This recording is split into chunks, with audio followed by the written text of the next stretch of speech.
There was a time in Nepal when cabinet ministers used to make their property details public upon assuming office.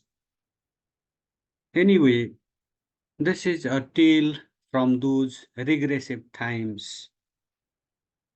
With the with the swift political changes, this practice of declaring assets, property details upon assuming office became a thing of the past. But the Puspakamal Dahal led cabinet has sought to revive this practice. Recently, the cabinet ministers, rather, the office of the Prime Minister and the Council of Ministers, just yesterday made the property details of the cabinet ministers public. It seems they all have a very humble, most of them have a very humble beginning. Most of these ministers, they have stayed on in power for like decades on end, but their uh, rendezvous with power does not reflect in their property details. Amazing, isn't it?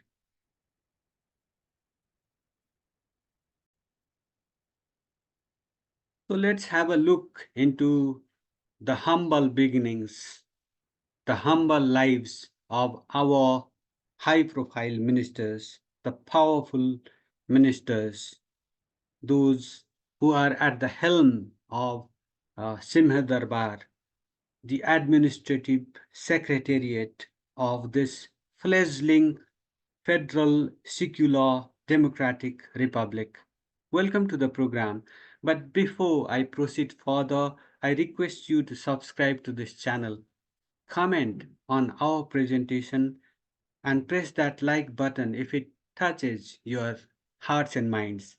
Remember, we have been trying for quite some time to promote citizen journalism. We have been trying to be your true voice. So, your support, your likes, your comments will just power us further. So, please subscribe to this channel, comment on our presentation, and press that like button if it touches your hearts and minds and souls. So let's start. Let's look into the property details of our democratic rulers. To begin with, the Prime Minister himself does not have much to offer in terms of private property, if this list is anything to go by.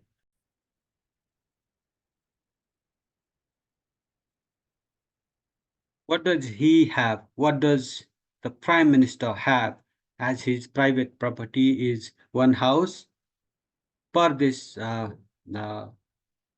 document made available to the media, one katta of land, 5 tola of gold, 25 million, 2.5 million, sorry, Nepali rupees in bank account, no share, no loan, no private vehicle.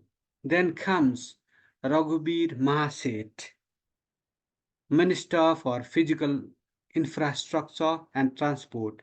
He has two houses, 5 pieces of land, around 9 bighas,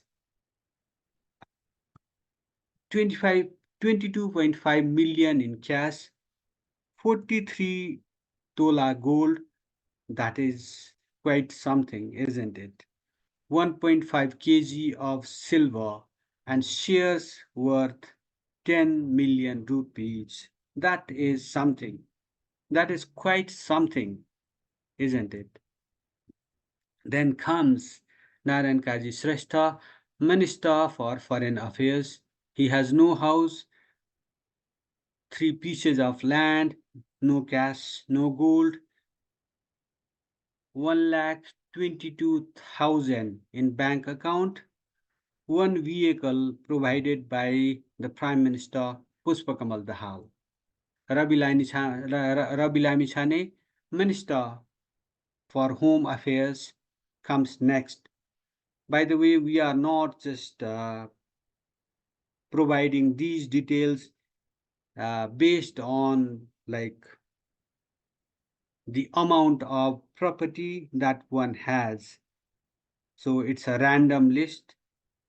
It doesn't mean that the bottom rung is the poorest or uh, the top rung is the poorest or something like that. It's just a random list.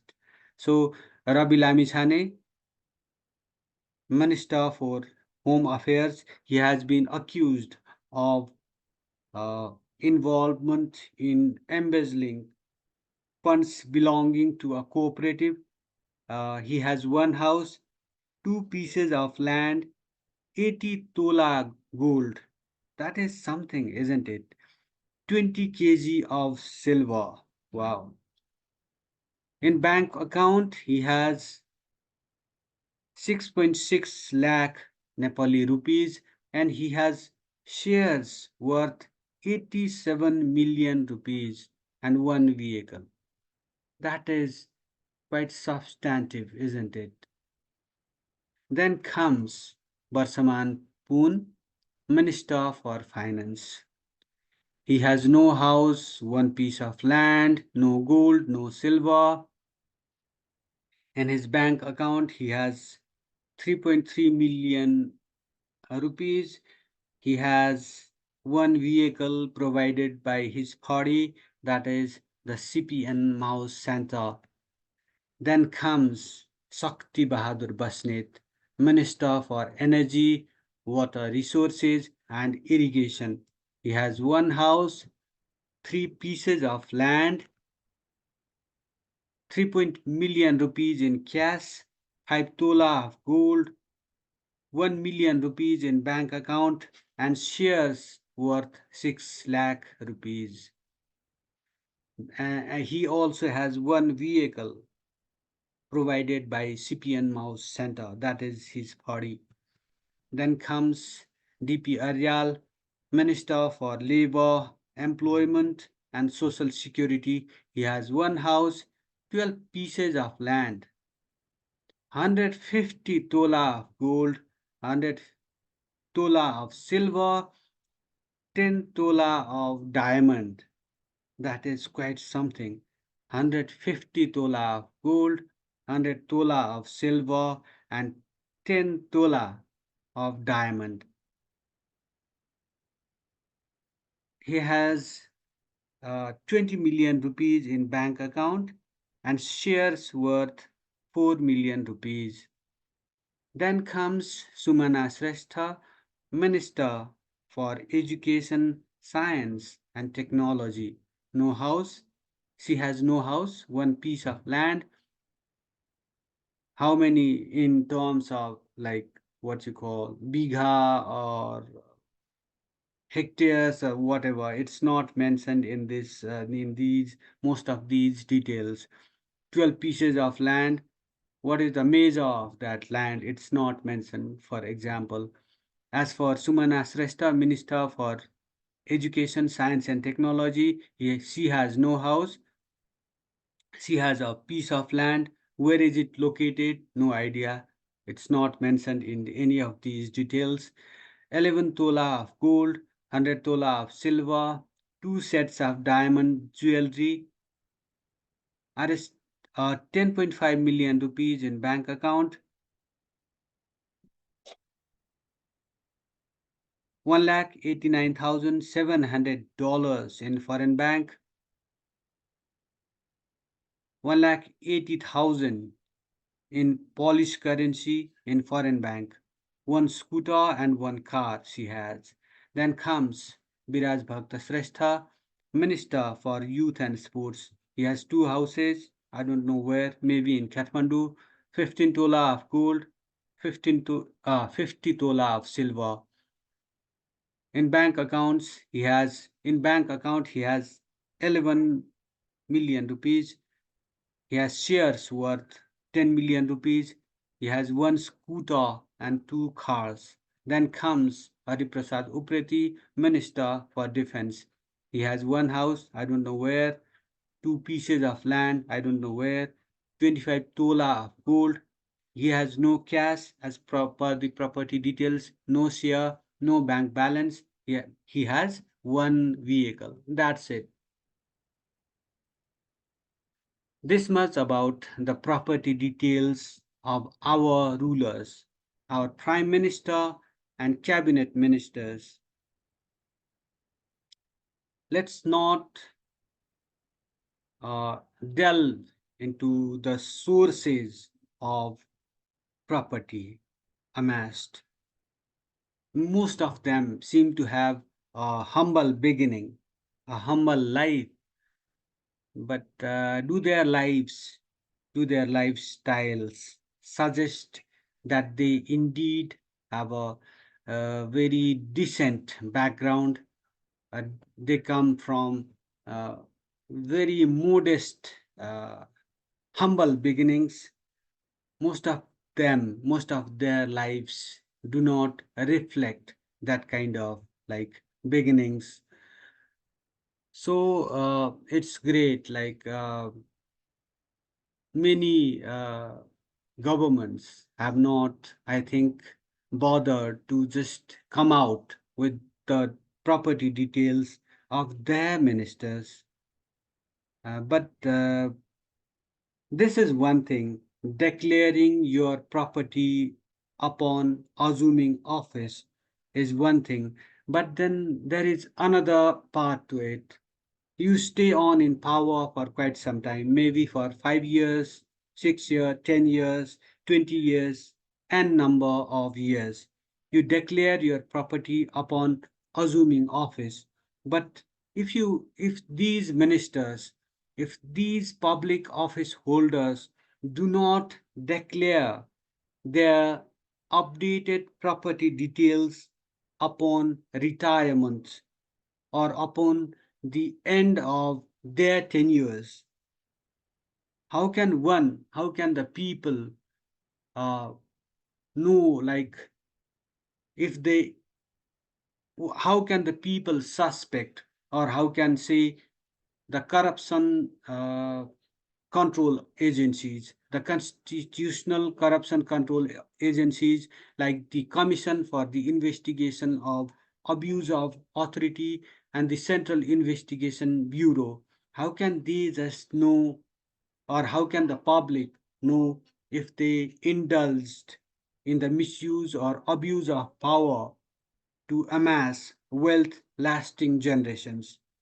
As for the constitutional agencies like the uh, Commission for the Investigation of Abuse of Authority and the Law Enforcement Authority, such as the Central Investigation Bureau, they can conduct investigations into uh, their properties to check whether they have just abused or misused their authority to amass wealth.